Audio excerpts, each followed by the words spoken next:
Hello friends, आज मैं आपके लाई हूँ मैं तेरे प्यार में पागल पार्ट 7।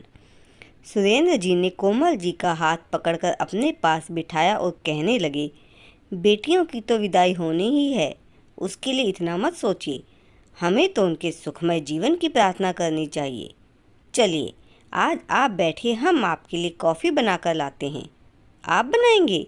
हाँ, क्यों नहीं, हमें भी बनाना आता है भाई। कॉलेज के दिनों में बनाते थे हम भी। अब सवाल नहीं। हाँ, कॉफ़ी और शक्कर ढूंढने में आपकी मदद मिल जाए तो। अरे हाँ, चलिए ना, मैं भी आपके साथ चलती हूँ।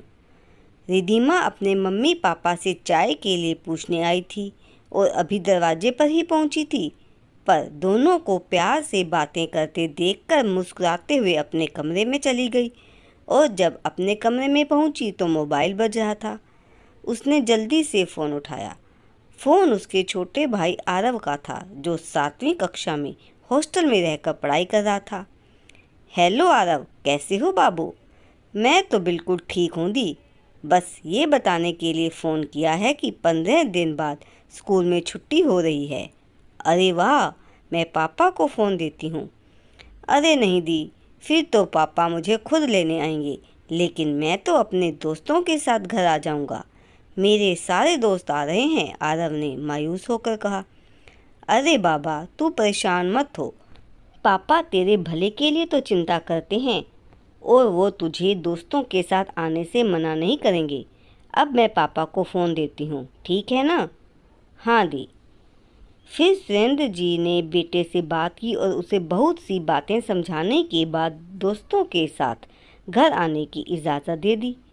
फिर आरव ने अपनी मम्मी से बात की और फ़ोन रख दिया। 2 दिन शांति से गुजर गए। फिर सुबह सुबह सीमा का फ़ोन आया कि नमित के घर वालों को रिश्ता मंजूर है और जल्दी ही अच्छा सा मुहूर्त देखकर सगाई की रस्म कर लेंगे। कोमल जी ने अपने पति को यह खबर सुनाई तो वह भी खुश हो गए और बोले, भाई इसी खुशी में आज नाश्ते में हलवा बना लो, कुछ मीठा तो होना ही चाहिए। जी क्यों नहीं, अभी बनाती हूँ। रिधिमा, जो कि अभी अभी कमरे से बाहर निकली थी, उसने अपने मम्मी पापा की बातें सुन ली तो शर्माकर अपने कमरे में वापस चली गई। उसी शाम निकिता का फ़ोन आया और उसने बताया कि उसके मामा के बेटे की सगाई हो रही है और वह अगले महीने कनाडा जा रही है। अरे वाह यार, तेरा विदेश जाने का ख्वाब तो पूरा हो गया। हाँ, तूने ठीक कहा, मैं सचमुच बहुत खुश हूँ। अच्छा, मैं रखती हूँ, मम्मी आवाज़ दे रही है। ओके। उसी रात रिधिमा अपने कमरे में सोने के लिए आई कि उसके मोबाइल पर अननोन नंबर फ्लैश हुआ। उसने फ़ोन उठाया और हेलो कहा। जी, मैं रिधिमा जी से बात कर सकता हूँ? जी, आप कौन हो? मैं नमित। नमित का नाम सुनकर उसके दिल की धड़कन तेज हो गई और दूसरी ओर से पूछने का सिलसिला जारी था। फिर रिधिमा ने अपनी धड़कनों को संभालते हुए कहा, जी बोलिए ना, मैं ही हूँ। थैंक गॉड, पर आप कुछ बोल क्यों नहीं रही थी? अब वह इस सवाल का क्या जवाब देती, इसलिए चुप ही रही और नमित अपने दिल का हाल बयां कर रहा था। रिधिमा जी, जब से आपको देखा है मैं बता नहीं सकता मेरे दिल की क्या हालत है।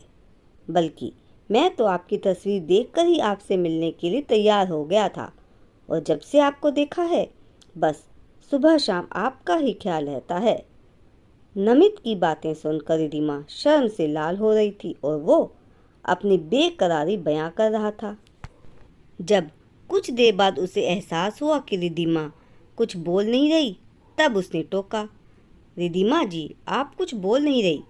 ओह शिट, मैं कब से अपनी बातें बोलता जा रहा हूँ, आपसे तो पूछा ही नहीं कि मैं आपको कैसा लगता हूँ। खैर कोई नहीं, अब पूछ लेता हूँ। तो रिधिमा जी प्लीज़ बताइए मैं आपको कैसा लगता हूँ? जी ओ, अरे आप इतना परेशान क्यों हो रही हैं?